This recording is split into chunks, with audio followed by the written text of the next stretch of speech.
Jim Price was only 17 when he vanished. One minute he was waving goodbye to his mom after the biggest win of his life. The next he was gone along with 4 teammates and their coach. No crash, no bodies, just silence. For 20 years his mother lit a candle in the window, refusing to believe he was dead. And then, a hiker stumbled on a buried van in the woods. Inside a notebook, faded ink, and a message, "If someone finds this, please tell my mom I didn't stop fighting." This is the story of what really happened that night. It was supposed to be the best night of their lives.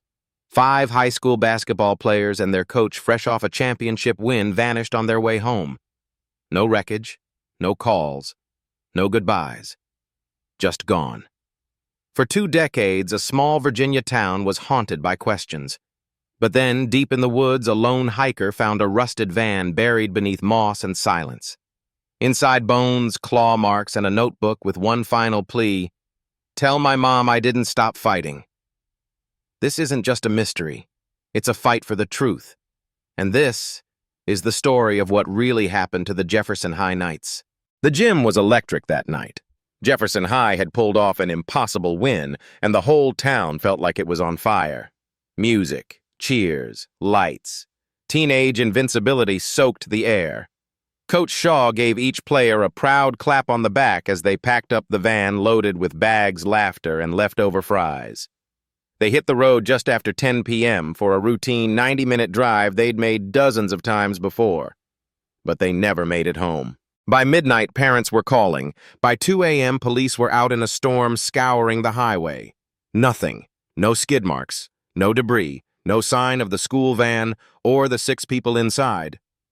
Within 48 hours, the nation watched the headlines: high school basketball team missing after victory. Theories swirled. Runaway abduction cover-up. But no answers.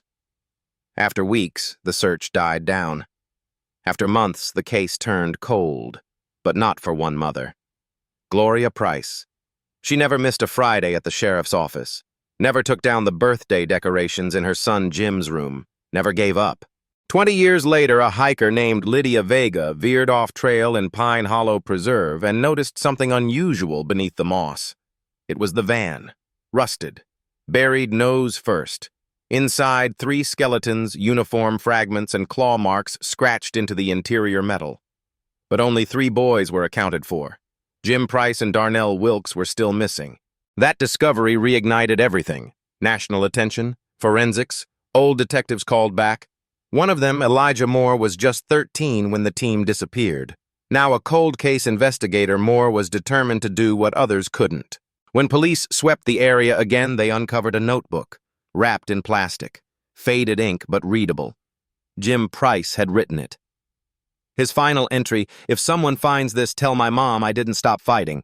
The pages described weeks, maybe months of survival.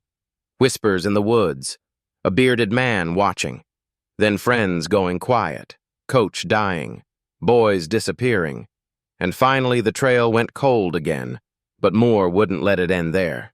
With each new clue, a rusted shoe, a fire lookout tower, a tin can of Polaroids, the truth came into focus.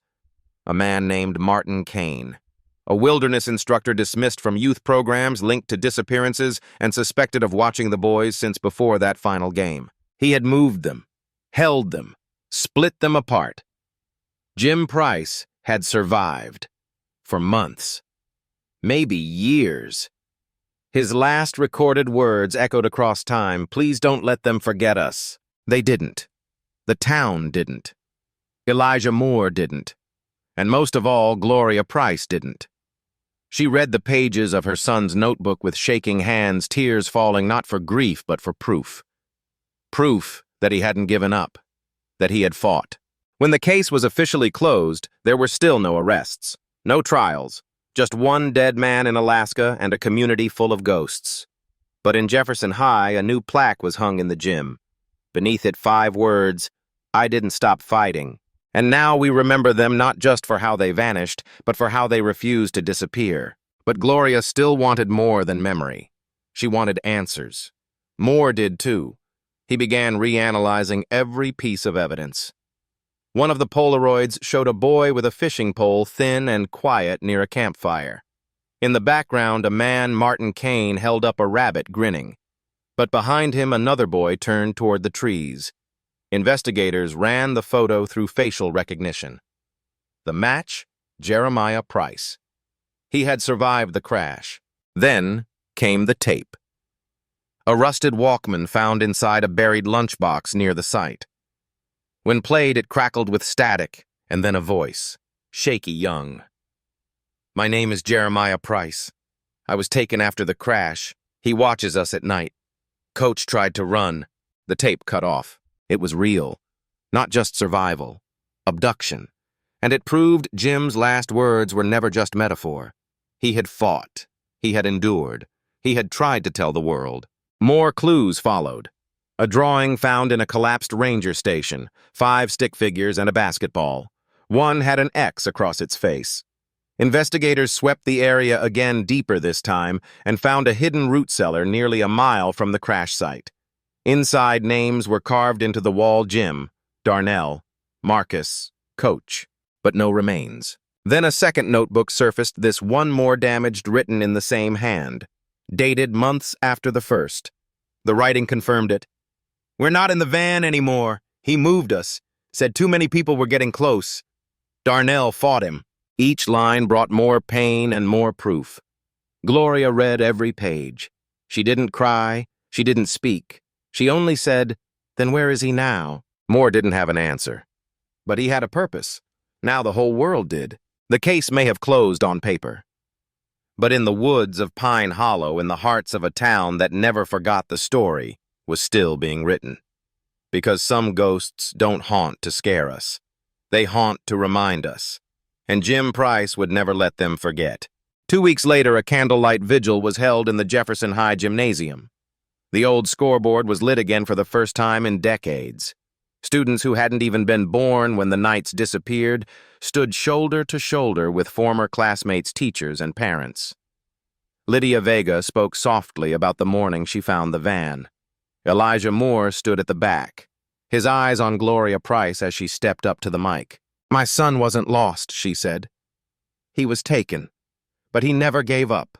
He fought. And now we know that." The room was silent. Then one by one, people rose to their feet in quiet applause. Months passed. A scholarship fund was established in the boys' names. A new state task force was created for unsolved youth disappearances. And in Pine Hollow, a wooden sign was placed where the van was found. It read, "In memory of the Knights, gone but not forgotten." Beneath it, carved by hand, "I didn't stop fighting." Moore kept investigating. He believed there were more answers buried deep, more clues yet to surface.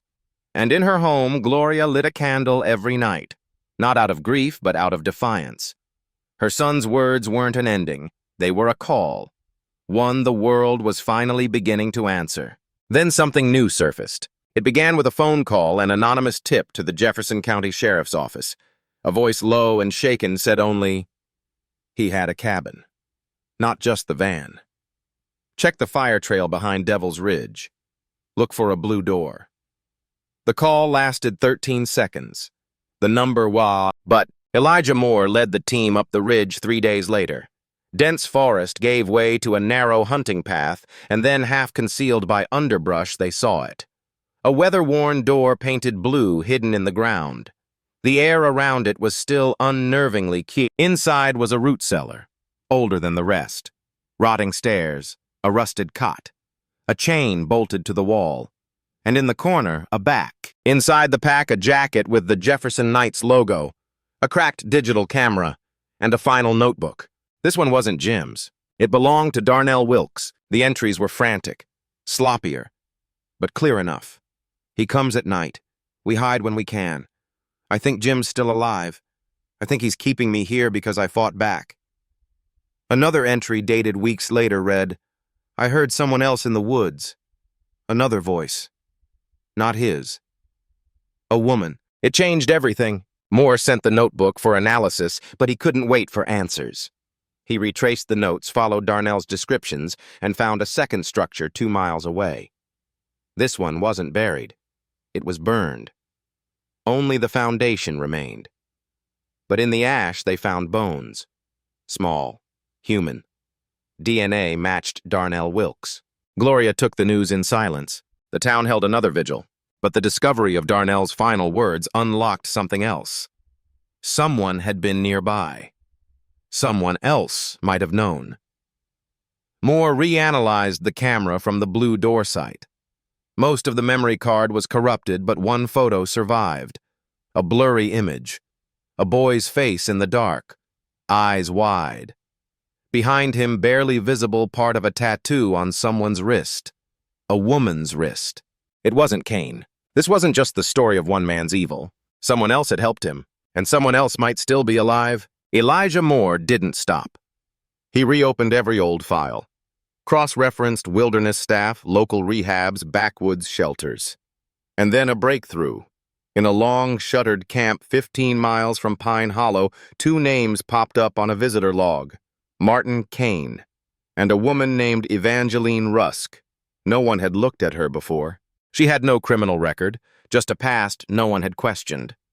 A nurse, fired for theft, disappeared in 2006, and then nothing. Until now. Now Moore had a name, a face, and a trail. The hunt wasn't over. In fact, it was only just beginning. Because the truth of what happened to Jim Price and who helped bury it wasn't all in the past. Some of it was still alive, still hiding, still watching. And Jim's story wasn't done. Not yet. Moore flew to Maine under a false name. That's where the last trace of Evangeline Rusk had surfaced, a patient record at a remote rehab clinic filed under an alias. She hadn't stayed long, but she left behind a prescription bottle in her real name. The clinic staff remembered her. Quiet. Kept to herself. Always watching the news when the Jefferson Knights story resurfaced. One night she vanished. Left behind her clothes, her ID, everything except her journal. Moore read it cover to cover. The boys were never supposed to be hurt, one entry began. But Kane, he changed after the fire. She wrote about a plan. A warped idea of saving kids who had too much pressure and not enough real-world skills. They'd take them, break them down, rebuild them in the woods, make them stronger. But Kane grew cruel, possessive, violent, and Evangeline grew afraid. One entry described her sneaking food to the cellar. Another hearing Jim cry in the dark. The last words in the book chilled Moore. I think one of them got out. I think he's still alive. I heard breathing in the woods. Moore returned to Pine Hollow with a new urgency. There was no proof Jim had died. No remains. No final word from him. Just the last scrawl in his notebook and that whisper from Evangeline, I think he's still alive. So Moore organized one last search. Volunteers, drones, cadaver dogs. They combed the ridge around the burned cabin for a week. On the 8th day, just after dawn, a bloodhound picked up a scent near a dried-up creek bed. 30 yards downstream, tangled in roots, they found a boot. Inside it, a human ankle bone fractured but healed. Nearby, wrapped in plastic, one last tape. A cassette, labeled only JP. Moore played it back at the station. Jim's voice crackled through the static, weak but determined. If someone finds this, I made it out. Not far. I'm hurt. I don't know what day it is anymore, but I remember everything. Please tell my mom. Tell her I tried. I got Darnell free. I couldn't get back to him. Kane's gone. But he wasn't alone. She's still out here. Watching us. Waiting. A long silence. Then whispered, if I die out here, don't let it be for nothing. Gloria heard the tape in private. She held it like it was her son's hand. And this time she didn't cry. She stood. She said, then we finish what he started. The case reopened officially this time. A federal task force joined Moore. They tracked Evangeline's last sightings, re-interviewed every witness, scoured every piece of property Kane had ever owned. And slowly a map formed. There were others, other missing teens, other accidents near remote camps. The Jefferson Knights were never the beginning. They were just the first ones people noticed. Jim had uncovered something much bigger, and his voice, cracked, tired, relentless, was now the rallying cry for every family still waiting for their child to come home. This was no longer just a mystery. It was a reckoning. And the world was finally ready to listen. The arrest came at dawn. A sting operation in rural Pennsylvania where Evangeline Rusk had been hiding under the name Clara Doyle, working at a supply store near the Appalachian Trail. She didn't resist, didn't speak, just looked at Moore with eyes hollowed by 2 decades of secrets. Inside her cabin, investigators found evidence from at least 6 other disappearances. Clothing, IDs, a journal filled with coded notes and maps, and in one locked chest, a Polaroid. Jim Price, alive, emaciated, wrapped in a blanket, staring straight into the camera. The photo was dated 8 months after the van disappeared. Proof, but there was something else. A second figure in the background, face obscured, much younger than Kane. Teenager, possibly another victim or a recruit. The implication was clear: someone else escaped, or someone else helped. The case was far from over. Gloria Price held the photo for hours, ran her fingers over the edge like it might somehow bring him back. It didn't. But it brought the world closer to the truth. Elijah Moore stood beside her during the press conference. "This is about more than closure," he said. "This is about every parent who was told to move on, every kid who vanished without a trace." Jim Price didn't just survive, he exposed something deeper. And now, it's our job to finish what he started.